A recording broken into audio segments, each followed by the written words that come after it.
Right అండి. Next వచ్చేసి IndiGo వైపు ఫోకస్ పెడదాం.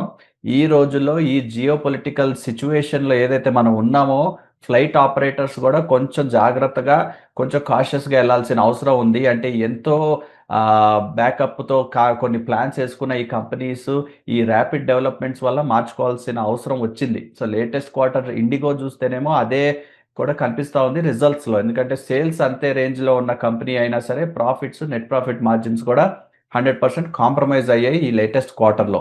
సో, ఇటువంటి సమయంలో అంటే కొంచెం నెగటివిటీ ఎయిర్ ఇండియా క్రాష్ అవ్వచ్చు, లేకపోతే ఈ టెన్షన్స్ గూడా ఈ టర్కీ మీద, లేకపోతే అజర్బైజాన్ వైపు ఏదైతే ఇండిగో చాలా హోప్స్ పెట్టుకొని ఆ ఆపరేషన్స్, ఆ కనెక్షన్స్ మీద కొంచెం ఇన్వెస్ట్‌మెంట్స్ పెట్టున్నారో వాటిల్ని రోల్ బ్యాక్ చేయటం, తగ్గించుకోవడం అంటే చాలా ర్యాపిడ్‌గా మారుతా ఉంది. సో, ఇటువంటి సమయంలో ఇండిగో లాంటి ట్రావెల్ రిలేటెడ్ సెక్టర్ వైపు కొంచెం కొంచెం దూరం పెట్టడం కరెక్ట్ అంటారా? ప్రస్తుతం ఉన్న నంబర్ల ప్రకారం చూస్తే మార్జిన్‌లు కొద్దిగా తగ్గిన మాట వాస్తవమే కానీ లాభాలు బ్రహ్మాండంగా ఉన్నాయి.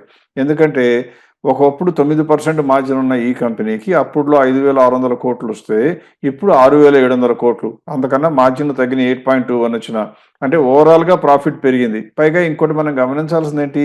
కాలక్రమంలో వస్తున్నటువంటి డబ్బులన్నీ కూడా వాళ్ళ దగ్గర చేరితే దాని మీద కూడా మళ్ళీ కొద్దో గొప్పో ఇన్‌కమ్ వస్తుంది. అందువల్ల ఈ కంపెనీ గురించి భయపడటం అనేది కంప్లీట్‌గా కూడా అసంబద్ధం. అది చేయకూడదు. ఇకపోతే కొనాలా అంటే మాత్రం కొనటానికి అనువుగా లేని కంపెనీ. ఎందుకంటే మీరు గ్రాఫ్‌లోనే చూసినట్టయితే స్క్రీన్ మీద ఈ మధ్య కాలంలో పెరిగింది. ఎందుకు?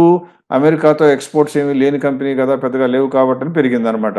ఈ కంపెనీని మనం ఏం చేయాలంటే ఇవాళ ఫెయిర్ వాల్యూ చూస్తేనేమో 7,236 ఉంది. మార్కెట్‌లో రేట్ చూస్తేనేమో రూ. 6,000 ఉంది. ఎంత గ్యాప్ ఉన్నదయ్యా అని చూస్తే కేవలం 21%. అందువల్ల పెద్ద కంపెనీ అయినా, మార్కెట్ క్యాప్ బానే ఉన్నా, ఆ ప్రాస్పెక్ట్స్ కూడా బానే ఉన్నా, దాదాపుగా మోనోపోలీ స్టేటస్ ఎంజాయ్ చేస్తున్నా, కొత్తగా కొనటానికి దురదృష్టవశాత్తు అనువుగా లేదు. అందువల్ల కొత్త ఇన్వెస్ట్‌మెంట్ ఇందులోకి వెళ్ళకూడదు. మీ దగ్గర స్టాక్ ఉంటే మాత్రం దివ్యంగా అలాగే అట్టిపెట్టుకోవాలి. రూ. 7,250 రేంజ్ గనక వచ్చినట్లయితే అది 2 కారణాల మూలంగా రావచ్చు. మనలాగానే ఎక్కువ మంది ఫెయిర్ వాల్యూనో లేతే ఇంకొక రకంగా ఆలోచించి ఆ రేటు వరకు ఇలా కొనుక్కుంటే పర్లేదు కదా! అని కొనుక్కునేవాళ్ళున్నా మనకి లాభమే. లేదా ఇంకా రెన్యూడ్ హోప్స్ ఇంకా విపరీతమైన రెట్టించిన ఆశలు గనక ఏర్పడినట్లయితే మార్కెట్‌లో అది పైకి లాక్కెళ్ళిపోయారనుకోండి. ఆళ్ళని లాక్కెళ్ళనిద్దాం. కానీ మనం మాత్రం మన షేర్ ప్రైస్‌ని అమ్మేసుకొని అది క్యాష్ చేసుకుందాం 7,250కి వస్తాయి. అందువల్ల ఉంటే ఉంచుకోవాలి గానీ, లేకపోతే కొత్త మనీ పెట్టకూడదు.